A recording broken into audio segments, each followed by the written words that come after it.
Our story kicks off in the middle of a screaming match. Che and her boyfriend Lee Duha are having a severe fight because there is another woman in his life. But as the tension hits its boiling point, something bizarre happens. Che's arm suddenly starts a frantic countdown. She looks down, and the glowing numbers reveal she has exactly 91 days of life left. Talk about a brutal wake-up call. The next morning, both of them are understandably in a terrible mood, but fate forces them back together. Lee needs a driver to pick up his brother Yoon from the airport, and Che gets the job. Luckily, Yoon is an absolute sweetheart. He acts as the ultimate wingman, breaking the icy silence by sharing funny stories from Lee's childhood. He assures Che that even though Lee seems like a cruel, cold man, he's actually a softie deep down. Just when you think things are smoothing out, reality slaps them in the face. Che drives Lee to a family meeting, and the vibe is instantly suffocating. Lee's family expects him to marry manager B. B desperately wants him, but she isn't blind. She sees the sparks flying between Lee and Che. So, the very next day, B corners Che alone, trying to bribe her with expensive gifts, warning her not to tempt her future husband. While Lee visits his doctor friend Song Bin to sort out his chaotic feelings, Che is wandering the hospital halls when she spots something chilling. She looks at a random man's arm and sees his timer violently fluctuating between 54 days and a mere 6 minutes. Che instantly realizes something horrific is about to happen. Before she can even process it, the man bursts into Song Bin's office, screaming that the doctor ruined his life by refusing to prescribe him pills. Suddenly, he pulls out a knife and presses it against the doctor's throat. Che bravely rushes in, trying to talk some sense into the desperate man before his time runs out.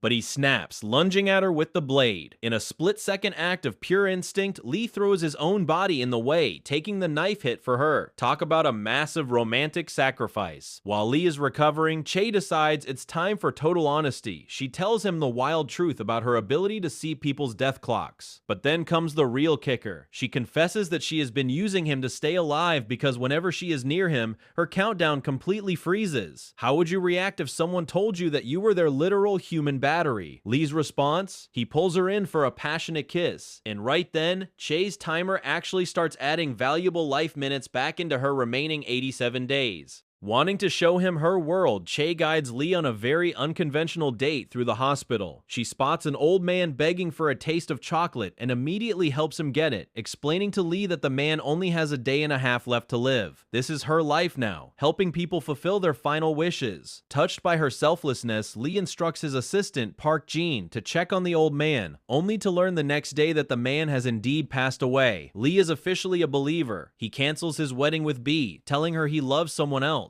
B, refusing to lose, begs him to keep it a secret from their parents, promising to wait for him despite knowing he never loved her. Lee is all in. He asks Che how much time he has left, but weirdly, she can't see his clock. Desperate to keep her safe, he invites her to move in with him so her countdown stays frozen. They sleep under the same roof, keeping things strictly platonic, enjoying the quiet peace. Later, Che takes Lee to a barbecue with her friend, Miss O.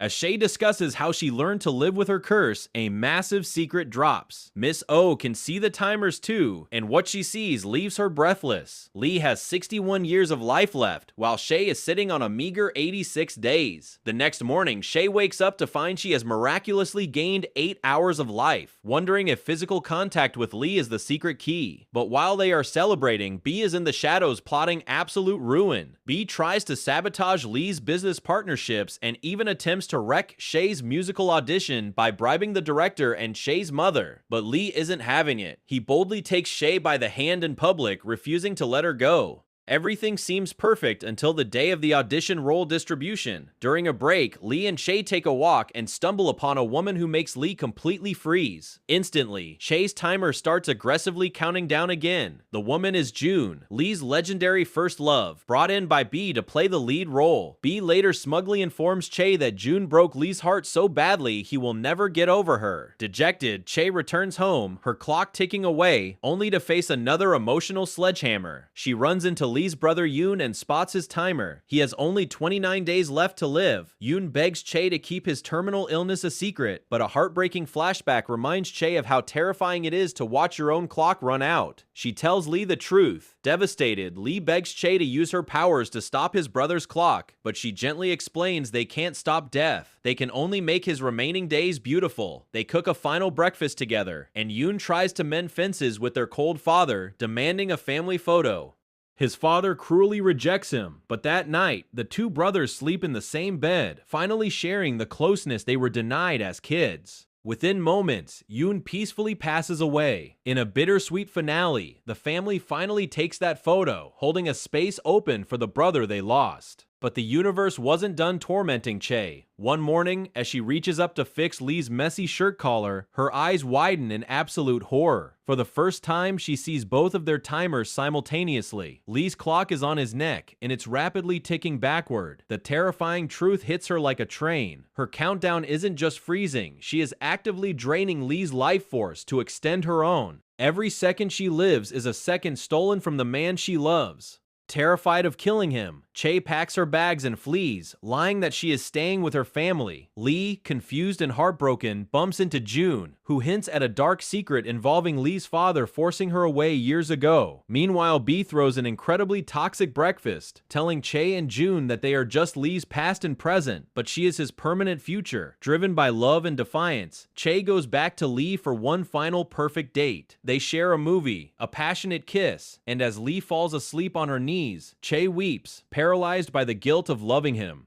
The next day, Chae abruptly resigns and coldly tells Lee she never loved him and feels absolutely nothing for him. Lee is shattered. He tracks her down after learning from friends that she might be lying, but Chae doubles down on the heartbreak, coldly claiming she only targeted him for his money and invented the whole timer story. As she begs him to let her go, Lee fiercely grabs her hand, refusing to buy her lies, eyes filled with tears, desperate to save a girl who is actively dying to keep him alive. If you had to choose between living a long life by accidentally draining the person you love, or dying in a matter of days just to keep them safe, what would you choose? Drop your thoughts in the comments below. Hit that subscribe button and turn on notifications so you never miss another intense story. Thanks for watching.